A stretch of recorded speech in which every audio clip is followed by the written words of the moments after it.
ಗಡಿ ಮುತ್ತಿದಾಗ ಬಂದ ಕನ್ನಡದ ಕಪ್ಪು ಮಣ್ಣಿನವನು.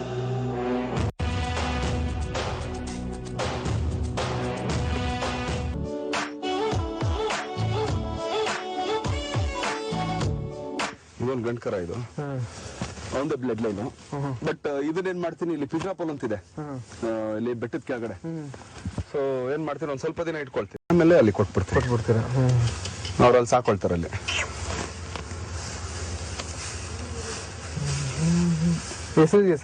ಇಲ್ಲ, ಹೆಸರು ಇಟ್ಟಿಲ್ಲ.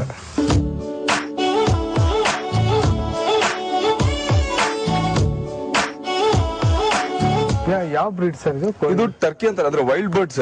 ಬಟ್ ಈಗೆಲ್ಲ ಫಾರ್ಮಿಂಗ್ ಮಾಡ್ತಾರೆ ಈಗ ಅದನ್ನ. ಆಕ್ಚುಲಿ ಬೇಸಿಕಲಿ ಟರ್ಕಿಗಳು ಇದು ಒಂದು 10 ಇದೆಯಾ? ಒಂದು 12 ಇದೆ. 2 ಮೇಲಿದೆ. ಯಾವಾಗ್ಲೂ ಒಂಥರ ಇದ್ರ ತರ ಇರುತ್ತೆ ನೋಡಕ್ಕೆ.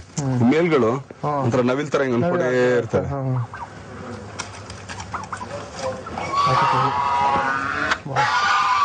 ಹೆಚ್ಚು ಕಮ್ಮಿ 60-70 ಇತ್ತು. ನಂತರ ಈ ಸ್ವಲ್ಪ ನಾಯಿಗಳು ಹಿಡಿದ್ಬಿಡ್ತು. ಇನ್ ಸ್ವಲ್ಪ ಅದೇನೋ ಒಂದು ಬೆಕ್ ಬರುತ್ತೆ ಇಲ್ಲಿ, ಕಾಡ್ಬೇಕು, ಅದೊಂದು ಸ್ವಲ್ಪ ಹಿಡಿದ್ಬಿಡ್ತು.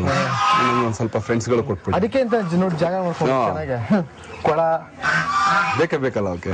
ಅದೇ ನೋಡಿದ್ರೆ ಪಕ್ಷಿ ಎಲ್ಲ ತಗೊಂಡು ಪಕ್ಕ ಪ್ಲಾನ್ ಮಾಡಿದ್ರ ಅಂತ ಅನ್ಸುತ್ತೆ.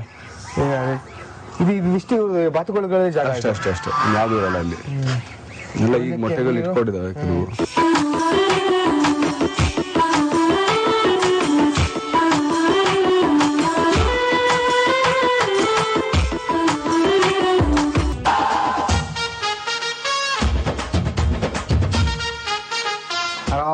ಆರಾಮಾಗಿ ಇದೇನ್ ಸರ್ ಇದು ಸ್ಯಾಡಲ್ಸ್. ಇದು ಕುದುರೆಗಳ ಮೇಲೆ ಹಾಕ್ತಿವಲ್ಲ, ಗೊತ್ತಾಯ್ತು. ಅಂದ್ರೆ ಎಲ್ಲ ನಾನು ಸೂರ್ಯಕ್ಕಿಂತ ಎತ್ಕೊಂಡ್ ಬರೋದು. ಈ ಕೋಬಾಯ್ ಸ್ಯಾಡಲ್ ಅಂತ ಏನ್ ಹೇಳ್ತೀವಿ, ಇದು ಪಕ್ಕಾ ಕೋಬಾಯ್ ಸ್ಯಾಡಲ್. ಇದು ಆಕ್ಚುಲಿ ಇದು ಏನಂದ್ರೆ ತುಂಬಾ ಹಳೇದು. ಹೆಚ್ಚು ಕಮ್ಮಿ ಒಂದು 100 ವರ್ಷ ಆಗಿರ್ಬೋದು ಈ ಸ್ಯಾಡಲ್ಗೆ. ಆಂಟಿಕ್ ಪೀಸ್ ಅಂತ ಹೇಳಿ, ಈಗಲ್ ನೆಸ್ಟ್ ಅಂತ ಹೇಳ್ತಾರೆ ನೋಡ್ರಿ. ಅವರೆಲ್ಲ ಅವಾಗ ಯೂಸ್ ಮಾಡ್ತಿದ್ರು, ಗೊತ್ತಾ ನಿಮ್ಗೆ? ಆ ರೋಪು, ಆಮೇಲೆ ಬ್ಯಾಗು, ವಾಟರ್ ಕ್ಯಾನು.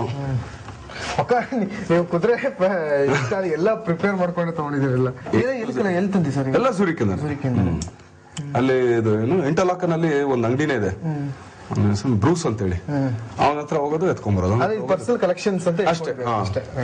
ಅಂದ್ರೆ ನಿಮ್ಗೆ ಏನಂದ್ರೆ ನಾರ್ಮಲ್ ಸೈಡಲ್ ಓಡಿಸೋಕ್ಕಿಂತ ಇರೋ ಸ್ವಲ್ಪ ಕಂಫರ್ಟೇಬಲ್ ಜಾಸ್ತಿ. ನೀವು ಹೋಗ್ತೀರಾ ಫಿಕ್ಸ್ ಮಾಡ್ಕೊಂಡು? ಇದು ಅಷ್ಟೇ ಸಿಟ್ಟಿಂಗ್. ಇದು ಈಗ ಸಂಗೊಳ್ಳಿ ರಾಯಣ್ಣದಲ್ಲಿ ಯೂಸ್ ಮಾಡ್ತಾ ಇರೋದು. ಇದು ಅಲ್ಲಿ ಇದು ಇಟಾಲಿಯನ್ ಸ್ಯಾಡಲ್ಸ್. ಇದು ವಿಪ್ಸ್, ಇದು ಚೆಸ್ಟ್ ಬೆಲ್ಟ್. ಇದು ಕುದುರೆಗೆ ಇಲ್ಲ ಹಾಕೋದು. ಇದೆಲ್ಲ ಅದೇನೆ. ಇದು ಮಾತ್ರ ಬಿಟ್ಗಳಂತ ಹೇಳ್ತೀವಿ, ಈ ಬ್ಯಾಗ್ ಹಾಕ್ತಾರಲ್ಲ ಈ ಬಿಟ್ಗಳು. ಇದು ಮಾತ್ರ ಇದೊಂದು ಸ್ವಲ್ಪ ಸ್ಪೆಷಲ್ ಅಂದ್ರೆ ಈ ಸ್ನೇಕ್ ಸ್ಕಿನ್ ಅಲ್ಲಿ ಮಾಡಿರೋದು. ಇದು ಯಾವೊಂದು ಪೊರೆ ಬರುತ್ತಲ್ಲ, ಪೊರೆಯಲ್ಲಿ ಎಂಟಿರೋದು ನೋಡ್ರಿ. ಎಲ್ಲ ಅಲ್ಲಿದೆ. ಇಲ್ಲಿದೆ, ಇದು ಇಲ್ಲಿದೆ ಇಂಡಿಯಾದ.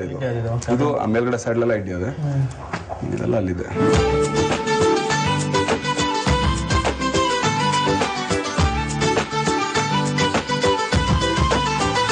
ಸಿನಿಮಾದಲ್ಲಿ ಸಾರಥಿ ಚೆನ್ನಾಗಿ ಕುದುರೆ ರೈಡ್ ಮಾಡಿದ್ರಿ, ಇಲ್ಲೂ ಸಹ ರೈಡ್ ಮಾಡಿದ್ರಿ. ಆಕ್ಚುಲಿ ಯಾವ ಕಲ್ತಿದ್ ಇಷ್ಟ ಪರ್ಫೆಕ್ಟ್ ಆಗಿ? ಇಲ್ಲ, ಒಂದೇನಂದ್ರೆ ಫಸ್ಟ್ ತಗೊಂಡಿದ ತಕ್ಷಣ ನನ್ನ ಫ್ರೆಂಡ್ ಒಬ್ಬನ ಹತ್ರ ಒಂದು ತರೋಬ್ರಿಡ್ ಕುದುರೆ ಇಸ್ಕೊಂಡ್ಬಂದೆ, ರೇಸ್ ಕೋರ್ಸ್ ಇಂದ. ಅಂದ್ರೆ ರಿಟೈರ್ಡ್ ಕುದುರೆ. ಅದರಿಂದಾನೇ ಕಲ್ತಿದ್ದೆ ನಾನು ರೈಡಿಂಗ್. ನಾನು ಎಲ್ಲಿ ಯಾವ್ದು ರೈಡಿಂಗ್ ಸ್ಕೂಲ್ಗೆ ಹೋಗ್ಲಿಲ್ಲ, ಏನಿಲ್ಲ. ಹಂಗಂದ್ರೆ ಇಷ್ಟ ಇತ್ತು. ಸೊ ಅದ್ ಹೆಂಗ್ ಓಡಿಸೋದು ಏನು ಎತ್ತ ತಂದು ಆಮೇಲೆ ಒಂದೊಂದೇ ತಂದು ಆಮೇಲಿಂದ ಈಗ ಸ್ವಲ್ಪ ಪರವಾಗಿಲ್ಲ ಓಡಿಸೋದ್ರಲ್ಲಿ. ಅದು ತುಂಬಾ ಚೆನ್ನಾಗಿ ರೈಡಿಂಗ್ ಮಾಡ್ತೀರಾ.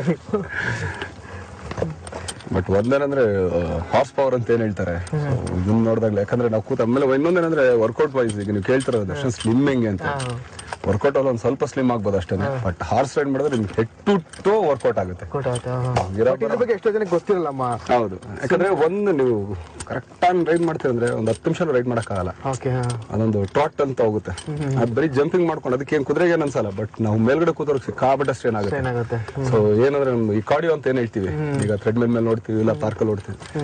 ಬೆಸ್ಟ್ ಇದ್ರಲ್ಲಿ ಬರೀ ಒಂದು ಟ್ರಾಟ್ ಒಂದು 10 ನಿಮಿಷ ಮಾಡ್ಬಿಡ್ರಿ, ನೀವು ಥ್ರೆಡ್ ಮಿಲ್ ಮೇಲೆ 1 ಗಂಟೆ ಓಡೋದು ಒಂದೇನೆ. ಆತರ ಇಲ್ಲ, ಇವೆಲ್ಲ ರೇಸ್ ಕುದುರೆಗಳಲ್ಲ. ಆಕ್ಚುಲಿ ಇದು ಒಂದೇ ಇಂಡಿಯನ್ ಬ್ರೀಡ್, ಕಟೇವರಿ ಅಂತ ಹೇಳ್ತಾರೆ. ಏನಂದ್ರೆ ಈ ಫಾರ್ಮ್ ಗಳಲ್ಲಿ, ಆಮೇಲೆ ಈಗ ಶೋ ಜಂಪಿಂಗ್, ಡ್ರೆಸ್ಸಾಜ್ಗೆ, ಸೊ ಈಗೆಲ್ಲ ಇದಕ್ಕೆ ಯೂಸ್ ಮಾಡ್ತಾ ಇದಾರೆ. ಸೊ ಈಗ ಸ್ವಲ್ಪ ಇನ್ನಕ್ಕೆ ಬರ್ತಾ ಇದೆ ಅದು. ಸೊ ಅದಕ್ಕೋಸ್ಕರ ಆಮೇಲೆ ಯೂಶಲಿ ಎಲ್ಲ ಈ ಫಾರ್ಮ್ ಗಳು ಇಟ್ಕೊಂಡವ್ರು ಎಲ್ಲರೂ ಈಗ ಕುದುರೆಗಳು ಇಟ್ಕೊಂಡಿದ್ದಾರೆ. ಯಾಕಂದ್ರೆ ಚೆನ್ನಾಗಿರುತ್ತೆ ರೈಡ್ ಮಾಡಕ್ಕೆ, ಆಮೇಲೆ ಟೈಮ್ ಪಾಸ್ ಚೆನ್ನಾಗಿರುತ್ತೆ. ಈಗ ಆಕ್ಚುಲಿ ಬೆಳಗ್ಗೆ ಒಂದು 7 ಗಂಟೆಗೆ ಆದ್ರೆ ಒಂದು 8-9 ಗಂಟೆ ತನಕ ಓಡಿಸ್ತೀನಿ. ಹೌದಾ? ಕಂಟಿನ್ಯೂಸ್ ಒಂದ್ 2 ಕುದುರೆ ಇಟ್ಕೊಳ್ಳೋದು, ಒಂದು ಓಡಿಸ್ಕೊಂಡ್ ಬರೋದು, ಪುನಃ ಇನ್ನೊಂದಕ್ಕೆ ಹಾಕೊಳ್ಳೋದು, ಆ ತರ. ಅಂದ್ರೆ ಒಳ್ಳೆ ಫ್ಯಾಟ್ ಬರ್ನಿಂಗ್ ಪ್ರೊಸೆಸ್. ಯಾಕಂದ್ರೆ ಇಲ್ಲಿ ತೋಟಕ್ಕೆ ಬಂದ್ರೆ ನಾನು ವರ್ಕೌಟ್ ಮಾಡಲ್ಲ, ಇದೇ ವರ್ಕೌಟ್ ಮಾಡಿಸುತ್ತೆ. ಬೆಳಗ್ಗೆ ಒಂದ್ಸಲಿ, ಸಾಯಂಕಾಲ ಒಂದ್ಸಲಿ, 2 ಸಲ ಓಡಿಸಿದ್ರೆ ಸಾಕು. ಅದಕ್ಕೆ ನೋಡ್ಬೋದು ಜಾಕಿಗಳೆಲ್ಲ ಹಿಂಗ್ ಇರ್ತಾರೆ, ಸಖತ್ ಸ್ಲಿಮ್ ಆಗಿರ್ತಾರೆ ಮತ್ತೆ ಫಿಟ್ ಆಗಿರ್ತಾರೆ. ಯಾಕಂದ್ರೆ ಒಂದ್ ಕುದುರೆ ಸಿಕ್ಕಾಬಿಟ್ಟೆ ಹೀಟ್ ಅದು. ಸೊ ಅದ್ರ ಮೇಲೆ ಹಾಕ ಸ್ಯಾಡಲ್ ಕೂಡ heat. Thank you sir, wish all the best for your career.